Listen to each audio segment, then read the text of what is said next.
Hello, everyone. I'm Kat Acree, Deputy Editor at BookPage, where we connect readers with their next great book.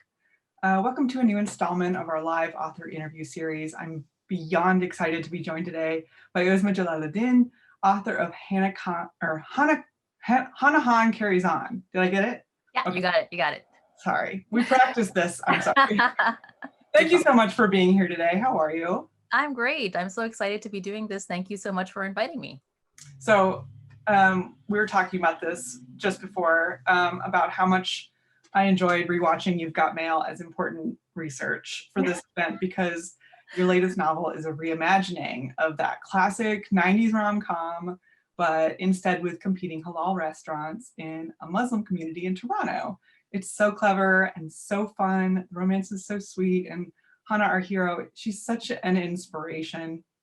So I need to ask you about the source material, because there is a serious divide between the editors of BookPage, those who think You've Got Mail is great and those who think that Joe Fox is terrible. I need to know where you're at. What are your feelings about this movie? So what I was telling you before was that, one of the limitations of my first novel for years, I didn't know how to talk about it with others. And I realized that having that one sentence to kind of explain where you're headed is so necessary. So when I started with my second novel, I'll give you a little bit of the origin story. I was out for dinner with my husband in the spring of 2017. Remember when we could actually go out to restaurants? Like, that was so long ago. And we were celebrating my birthday. I had gotten an agent, but my book was kind of out on submission. My first novel, Aisha at Last. And we were at a sort of upscale halal restaurant that serves some halal, meaning like it serves halal meat, but the cuisine was American style. So it was like burgers and ribs and, kind of like an upscale hipster halal type of place. And I was just telling my husband, when we were growing up in Toronto, look at how far our community has come. Like, this place never existed 15 years ago. And now my kids, they can have a halal cheeseburger anytime they want. They can just, like, there's so many different places. And so I got the idea for, wow, what about rival halal restaurants? And I immediately went to my kind of touchstone for rival anything, which is You've Got Mail. So the funny thing is, I also went back and I rewatched the movie, and the same thing kind of bothered me. I was just thinking, Meg Ryan's character, here she is, like, why doesn't she fought for her store, but she didn't, I don't know, I feel like she gave up too easily. Mm-hmm. And Joe Fox wasn't really sorry at the end of it. He was all he said was, oh, won't you just forgive me for this little thing that I did of putting you out of business? How can you not forgive me? And it's like, Joe, that's not an apology. That's not an apology. But we were talking about this before too. I feel like it was a product of its time. It was like, it was, I enjoyed the happiness of it. I love Nora Ephron's work, like just the set scenes and the staging, and it's like this aspirational kind of life and these quirky characters, and I want to be all of their friends. But I knew that in my novel, Hannah doesn't take it lying down. She fights back. And she actually starts kind of like pushing, I think, the boundaries a little bit. She, not to give away any spoilers, but she kind of like, she starts to fight back against her love interest / competitor halal restaurant. She gets a little bit dirty about it. And I love that. I love that for her. Something that you're doing really wonderfully here, both in Hanahan as well as in Aisha at Last, which is your first novel, is you're taking very familiar stories, but you're making them brand new in such a way that we can love them all over again. With Aisha at Last, we're very familiar with Pride and Prejudice adaptations. Austen is just like constantly being reimagined in all sorts of different ways. But it's your work really stands out for how thoughtfully and charmingly you're setting your stories within these Muslim communities in Canada. So what is your process for that, for transforming these familiar stories? What are you endeavoring to keep from the source material, and what do you end up being most excited to change? Oh, thank you for that. That's a really good question. I think my process is, this is gonna kind of sound silly, but for my first book, I started Aisha at Last way back in 2010, so kind of a different time, different world. And when I started writing the book, I couldn't really even imagine who my audience would be. And this comes back to something that I talk about a lot, which is the lack of representation of stories from within my community, which is, so I'm the daughter of immigrants from India. I'm a South Asian woman. I'm a visible Muslim. I wear hijab, all of that sort of thing. And growing up as a voracious reader, there weren't any writers or creators, not a lot of creative people that came out of my community that I could really identify with, who kind of grew up born and raised in North America. And so I'm going somewhere with this, I promise. And so what happened when I started writing Aisha at Last is that Pride and Prejudice element, which is honestly one of my favorite novels. I love Pride and Prejudice. I love Jane Austen. Persuasion is a close second. Sort of, though, it came out of fear, which is sort of interesting because I wasn't sure if anyone would give me a chance just based on who I was. I felt like I needed like a familiar story that was much beloved, that I loved personally, and that I had a really close connection to because I grew up reading it. I've read that book dozens of times.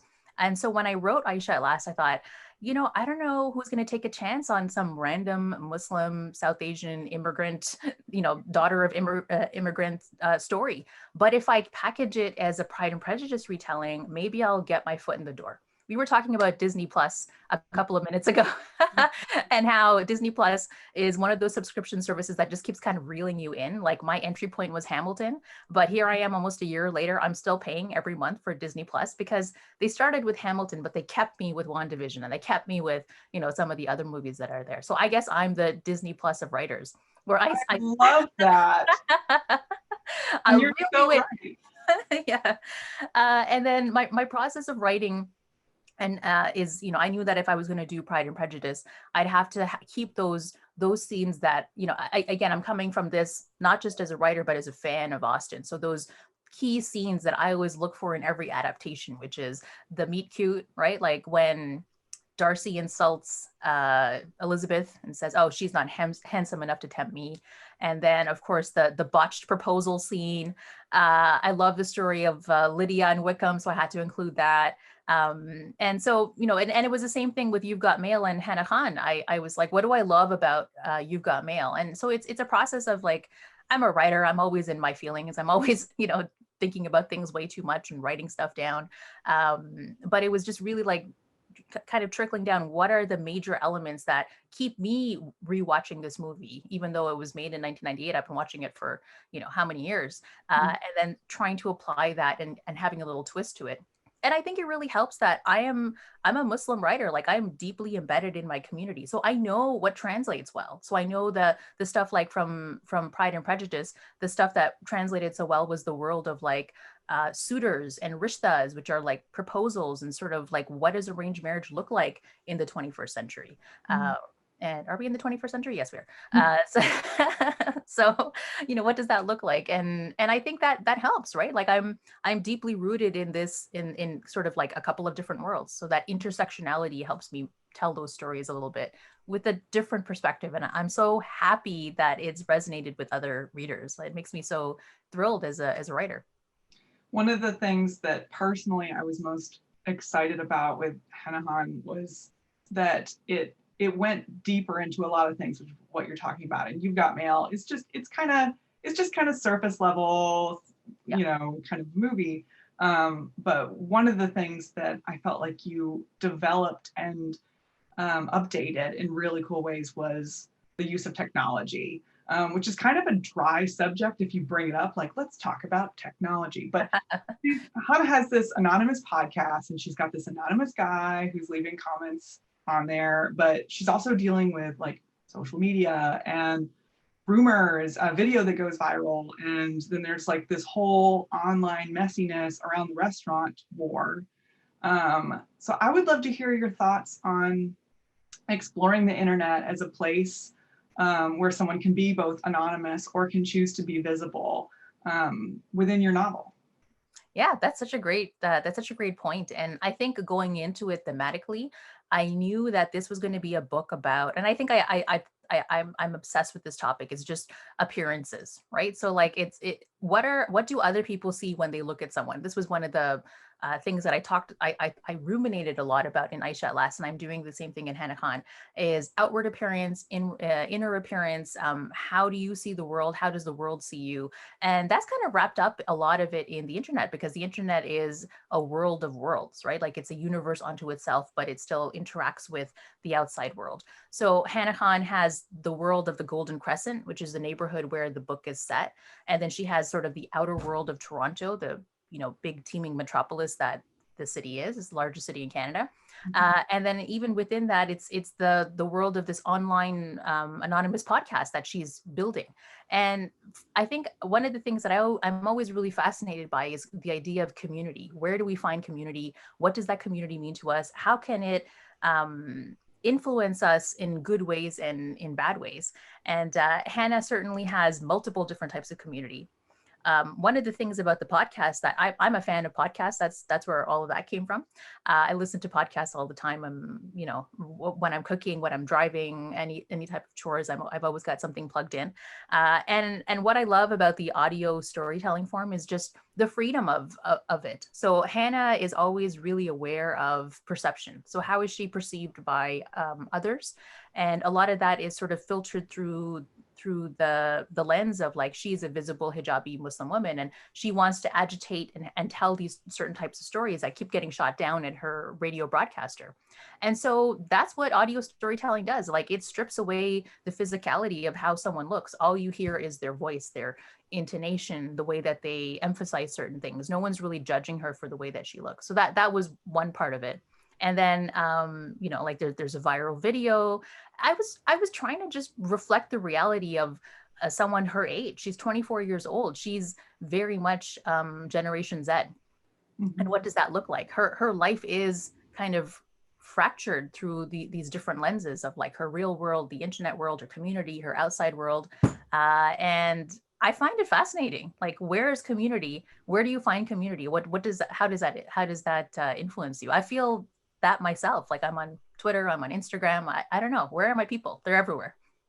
Yeah. And, she could have, if you hadn't been her author, she could have, chosen to remain fearful and keep all those things separate. And, as she's kind of finding herself and learning about the responsibility of having a platform, she's kind of, all those lines kind of get muddled, and the community kind of starts to spread between all those different elements. Mm-hmm. Yeah, that's a good point. Yeah. So I was actually listening to a podcast recently that the thing I love about podcast listening, I don't know if this is the way for everyone, but I just love the way that by having, and the same kind of thing with audiobooks sometimes, of just like the way that the ideas that you're like, streaming into your head sort of like end up mixed in with all the other things that you're doing in your day to day. And so I was listening to this On Being podcast about how our nervous system is dealing with a year of COVID, and how, our fight or flight response was activated at the beginning of the pandemic and hasn't ever been allowed to calm down. And our go-to way of dealing with something traumatic, physical touch, isn't really available to most of us. And it just made me think about, how much we are relying on technology right now, and the way we're kind of expecting it and needing it to bring us together, but the way it so inevitably just kind of falls short of that because it's not a hug. I was talking with our romance editor today about how contemporary romance is so popular right now because it almost feels like fantasy. Romance is it's comfort reading, but our needs for comfort reading have changed. I would love to hear your thoughts on how it's changed for you, or maybe how this period of time has changed how you feel about, this online world of your novel. Yeah, it's so funny. I was writing this book. I actually finished writing it in 2019, so before the pandemic happened. And you can't control the world, because publishing is such a long process. You can't control the world that is when the book drops, right? So I remember doing copy edits in 2020, at the end of 2020, and just thinking, I don't know what's going to happen with this book when it comes out into the world. Like what it is, my last book was out. I launched it obviously in 2018, pre-pandemic. We didn't know any of this was on the horizon, and I just think like there are aspects of HanaCon that I think lend itself so well to our current reality. Like for instance, just there's a whole Islamophobia thing. There's a protest. There's a lot of like social upheaval. There's activism in the book. But Hannah herself, throughout a lot of the novel, even as she is kind of part of this community, she is on her own. I feel like there's a core bit of isolation in her, as because she is ultimately, it's a story about one woman, one young woman trying to figure out who she is, and she has to do that on her own. So her and Aiden, and even the romance is very chaste. Like it's a very sweet romance. They don't jump into bed. Presumably they do at some point, but it's definitely off screen. It doesn't happen in the confines of the book. All they ever do is really hold hands, and she kind of like caresses his cheek at one point, and that's it. So Hannah herself, in terms of her physical space, is very much, she's part of a family. She sees them all the time, but she doesn't really, she's almost like a 2021 heroine, where she doesn't really hug or have those physical interactions with people. I think it's very interesting the way that the book is being launched into this world. And for me, myself, I know that I've started reading a lot more contemporary romance. I used to read a lot of like Regency romance. I love Regency historical romances of all stripes. And now I've been reading a lot more contemporary, because I think you're so right. We have this fantasy idea of what does the imagination need right now? It needs comfort. And I feel like that too. Like I kind of, in my creative life, I go back and forth between feeling like, okay, this is a really good opportunity for me to get some uninterrupted writing time, to just being completely paralyzed. Like how am I supposed to create? I haven't experienced the world as it is supposed to be in a year. Like, where's my inspiration? So that's something that I'm struggling with too. Perfectly reasonable. Yeah. Yeah. And the people who use this at time as an opportunity for anything is very confusing to me. I know. How does that work exactly? I don't know. So you have a pretty interesting background. You're a journalist, you're a columnist for the Toronto Star, and you're also a high school teacher. That's right. So both roles that are very tuned into what stories are being told and how. So I would love to hear your thoughts on, I think you've touched on this a little bit, but the way you consider your audience, the way you decide what you want to say, and what's the best way to say it. Sure. So I've been writing for the Toronto Star, which is Canada's largest daily paper, since 2015. I can't believe I lasted that long. It started off as, and it's a parenting column. I write about my family. It's sort of little vignettes about my family life. My two teenage sons now, they were little kids when I started. And I've been teaching high school for, I don't know, 17 or 18 years. So a really long time. I just seem to be like picking up jobs as I proceed through life, and then not getting rid of any of them. I just take them all with me. And one of the great things about teaching high school is that you really are tuned into, what are young people obsessed with and thinking about. And, I always tell my students, like, I learned so many interesting words from you. Like, I didn't know what catching these hands means, or what, when they say that slaps, I'm like, oh, okay. Now I've a new word used in an interesting way.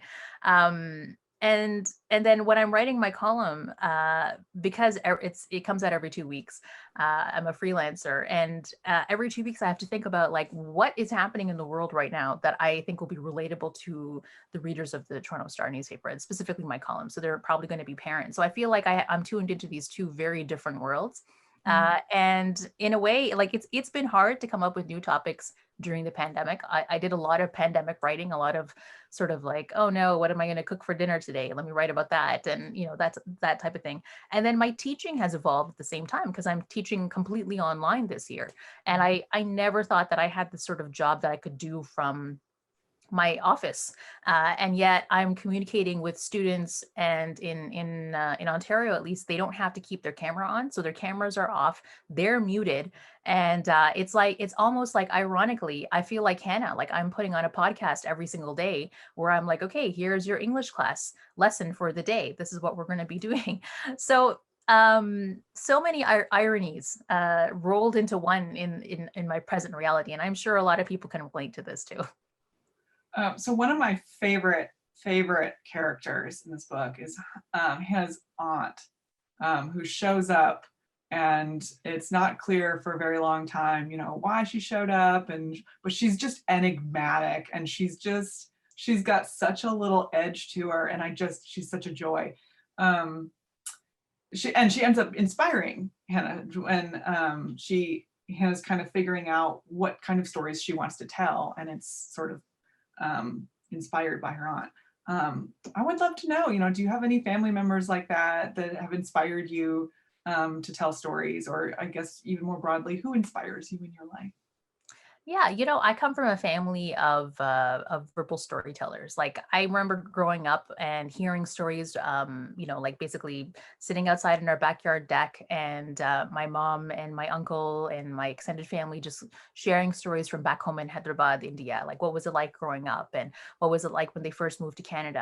And it would just be like the same kind of stories repeated, and then adding little details and things like that. And I think I've taken that tradition of storytelling from my family, and even though they're not writers, just that idea of like keeping sort of family mythology alive just by retelling the stories every time we get together is really fun. And I have a pretty interesting family. Kokab, who is Hannah's aunt, and I made her name sound like Kokab is a very sort of old-fashioned Indian Muslim name. And I want, and it sounds like it's a harsh name, right? Like Kokab, like the K, the hard K sound, because Kokab Khala, Khala is a term that means mother's sister in Urdu.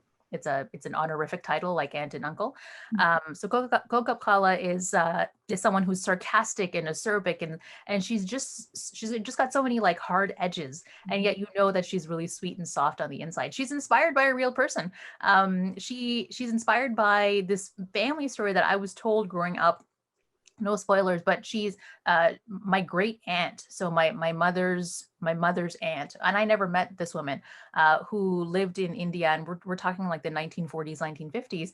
She did something very similar to what Kokab Khala does in the book. She took her, and the only thing I will say is that she took her destiny in her own hands when she was forced to make a decision. She went with the most radical decision of all, and she did something kind of crazy.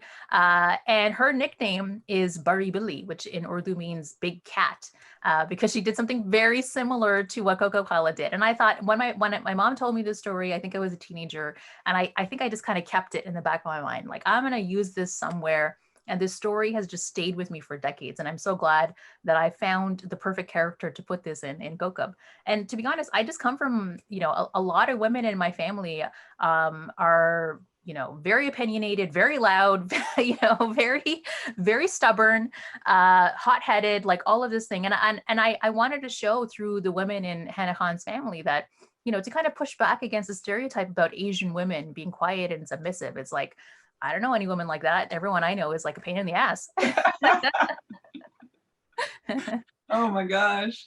I love that. Thank you. So it is just amazing that this is only your second novel. Thank you. I would love to know what your vision is for your career. Do you plan to continue to write standalones? Will there ever be a series? What are you thinking? Yeah, I don't know.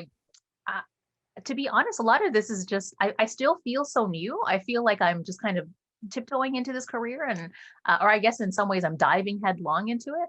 I know my third novel is also going to be set in this sort of neighborhood of the Golden Crescent. So my Aisha at Last, it was, because it was a debut, it wasn't obviously the Golden Crescent, but the second one definitely is, and my third one is definitely going to be. And I like having little Easter eggs. Like in Hannah Khan, there's a little cameo from Khalid and Aisha in an airport scene, and if you're familiar with the first book, then you'd recognize them, but you wouldn't necessarily need them. But I know in the long tradition of romance novels, side characters in one book often become the stars of the second book, and that's something that I really love. So I think I might try to do that. I also really am interested in maybe writing in different genres. I love mystery novels. I'm a fan of literary fiction. I actually just wrote a play last summer. Yeah, it's also a comedy. It's like a farcical comedy about like an arranged marriage situation where a proposal comes in and there's like really really funny sorts of ideas that happen. And I wrote it, and of course it was in the midst of COVID, so the people who commissioned me to write it, they were like, okay, when COVID is done, we'll move forward with production. It's a small theater company in Montreal in Canada over here. So I think I'm clearly I have a hard time saying no to things. So I'm still a teacher, I'm still a columnist, I'm still writing books, but I hope I'm really grateful for all the opportunities that I've had. I just want to have more stories out there written by me or written by others that just feature a wider perspective on these marginalized, racialized voices that we just don't hear about. That's my end goal. Like, however I can encourage that will make me really happy. And hopefully I can write at least one mystery novel. That's my other goal. I would love to read a mystery novel from you. That would be so fun. Yeah, they're so fun. I love them. It's my second favorite genre. I love romance and mystery. I want to talk about the food in this book because it really hit home for me, because I wanted to go to a street festival and I wanted to eat food out of it in any restaurant, but like, oh my gosh, it just like, I have not stopped thinking about the food in this book. Is biryani poutine real? No. I think I'm about to make it real though, because so many people have asked. Like, so I Googled it and I was like, I mean, there's a couple recipes that are like kind of similar, but it's really not. It's not a thing. It's not a thing. So biryani, okay. I gotta own this. Writing a book takes a really long time, and I write humor, so I sometimes throw in jokes that are meant for me, and then I keep them in there because I think they're funny. And biryani poutine is a joke because biryani is, for those of you who don't know, it's a really famous South Asian dish. So it's made across like India, Pakistan, Bangladesh, Sri Lanka, everywhere they make it. And it's like made with basmati rice and usually marinated meat. And it's sort of put casserole style and baked, and the meat is steamed, and it's wonderful. It's very aromatic and lots of saffron and ghee and things like that. So delicious. I'm going to make some tomorrow. It's so good.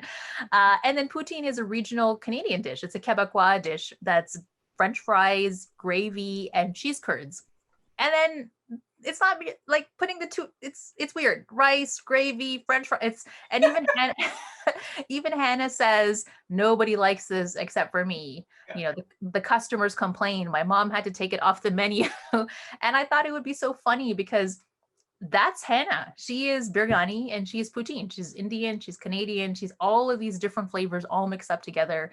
She's an acquired taste because she's kind of a brat during some parts of the book, which I love about her. And so it's a joke / symbol. But I think a lot of people have been asking about it. So I need to do, I don't know, an Instagram live where I make some and try it, I think. Hold yourself to that standard. Yeah. But no, the food is I myself, I'm not I'm a decent cook. I've become a decent cook, and my mother is an excellent cook. My mother-in-law is an excellent cook. I'm just surrounded by good cooks, and all of our family get-togethers are all about the food. The food is a really important part of my family tradition, my cultural tradition, and who doesn't love a foodie romance? Like I was like, let's just pack it in there. Let's put all the delicious. I wanted people to be like hungry when they were reading my book. I did that. I really was. That's awesome. I love that. Thank you so much for being here, and please, everyone who's tuned in today, please check out this fabulous book, and check out our starred review, and which is actually, I think it's linked in the event page, so you can see it right there. And then we have an interview with Uzma in the April issue of BookPage where where there's kind of an even deeper discussion about her path to publishing. So be sure to check that out too.